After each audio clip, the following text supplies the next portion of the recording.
Patient Lavanya అని ఒక 46 years. తనకి ఏం జరిగిందంటే సడన్ గా తలనొప్పి, వాంతులు రావడము, చూపులు కళ్ళంతా మబ్బులు రావడం ఇట్లాంటివన్నీ జరిగింది తనకి. సో బయట హాస్పిటల్ తనకి చూసి బ్రెయిన్ లో రక్తనాళం బ్లీడింగ్ అని డయాగ్నోస్ చేసి మా దగ్గరికి పంపించారు. ఈ పేషెంట్ మన దగ్గరికి వచ్చినప్పుడు ఎంఆర్ యాంజియోగ్రామ్ తర్వాత సిటీ యాంజియోగ్రామ్ చేయడం వల్ల తనకి బ్రెయిన్ లో రక్తనాళం అనేది వాపు వచ్చి రక్తనాళం రప్చర్ అవ్వడం జరిగింది. రక్తనాళం రప్చర్ అయ్యి బ్లడ్ అంతా మొత్తం బ్రెయిన్ అంతా డిఫ్యూజ్ గా స్ప్రెడ్ అయిపోయింది. దీన్ని అన్యూరిజం అంటారు.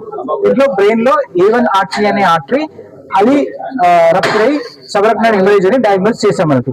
ఈ పేషెంట్ కి ఓపెన్ ప్రొసీజర్ కాకుండా క్లోజ్ గా ఇంటర్వెన్షనల్ రేడియాలజీ ద్వారా చికిత్స చేసి బ్రెయిన్ ని కట్ ఓపెన్ చేయకుండా రక్తనాళం లోపల నుంచి లోపలికి వెళ్ళి ఆ అన్యూరిజం అనేది క్లోజ్ చేయడం జరిగింది. చేశాక పేషెంట్ ని ఒక 3 days నుండి డిశ్చార్జ్ చేశాం. చేసినప్పటి నుంచి పేషెంట్ అంటే ఇప్పటికీ కంప్లీట్ గా యాక్టివ్ గా ఉంది. సో ఇది తనకి జన్యుపరమైన కారణాల వల్లనే ఒక రక్తనాళం అనేది ఉబ్బిపోయి అన్యూరిజం లాగా ఫామ్ అయింది. ఇది ఓపెన్ ప్రొసీజర్ కాకుండా క్లోజ్డ్ ప్రొసీజర్ ని మనము పేషెంట్ ని ట్రీట్ చేసాము. చేసినప్పటి నుంచి పేషెంట్ చాలా యాక్టివ్ గా నార్మల్ లైఫ్ లీడ్ చేయగలుగుతుంది. థ్యాంక్ యూ, ధన్యవాదాలు. ఇంటర్నేషనల్ న్యూరో రేడియాలజిస్ట్ ని యశోద మలక్పేట్ హాస్పిటల్లో పనిచేస్తున్నాను. సో సార్ చెప్పినట్టు ఈ పేషెంట్ మా దగ్గరికి వచ్చేటప్పటికే క్రిటికల్ గా వచ్చింది. సో ఫస్ట్ యాంజియోగ్రామ్ చేసాము. యాంజియోగ్రామ్ చేస్తే బ్రెయిన్ లో ఒక బ్రెయిన్ కి సప్లై చేసే ఒక పెద్ద రక్తనాళంలో మనకి వాపు వచ్చి అది రప్చర్ అయిందని అబ్జర్వ్ చేసాం.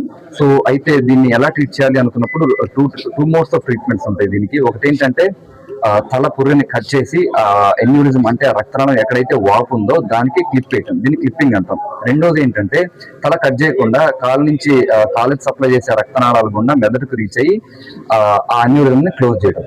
సో పేషెంట్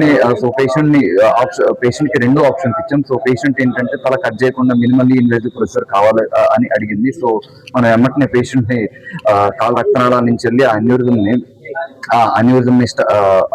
కంప్లీట్ గా క్లోజ్ చేసాం. ఎలా క్లోజ్ చేసాం అంటే స్టంట్ అసిస్టెడ్ కాయిలింగ్ అనే ప్రొసీజర్ ఉంటుంది. అంటే ఈ చిన్న పైప్స్ ఉంటాయి. ఈ చిన్న పైప్స్ కాళ్ళు రక్తనాళాల నుంచి పైకి తీసుకెళ్లిపోయి ఆ రక్తనాళం ఎక్కడైతే ఉబ్బిందో అక్కడ మనం స్టంట్ పెట్టి ఆ స్టంట్ నుంచి లోపలికి వెళ్ళి ఆ అన్యూరిజం లోపల కాయిల్ పెట్టి దీన్ని కంప్లీట్ గా క్లోజ్ చేసాం.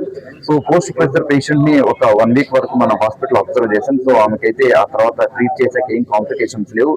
ఆ తర్వాత ఒక 1 month 2 months ఫాలో అప్ కూడా ఉంది. సో పేషెంట్ అయితే ఇప్పుడు ఫాలో అప్ వచ్చినప్పుడు కూడా ఆమెకి ఏం కంప్లైంట్స్ లేవు. సో కంప్లీట్ గా క్యూర్ చేసాం అనమాట.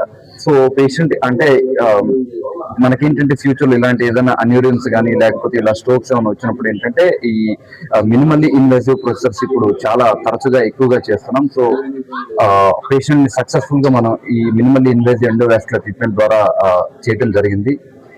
సో అది థ్యాంక్ యూ. కండిషన్ అన్నది మనం చూసుకోవాల్సిందంటే ఎప్పుడన్నా సివియర్ అన్బేరబుల్ హెడేక్ ఉంటే, లైఫ్ లో ఇంకా సివియర్ హెడేక్ ఉంటే అది అన్యూజువల్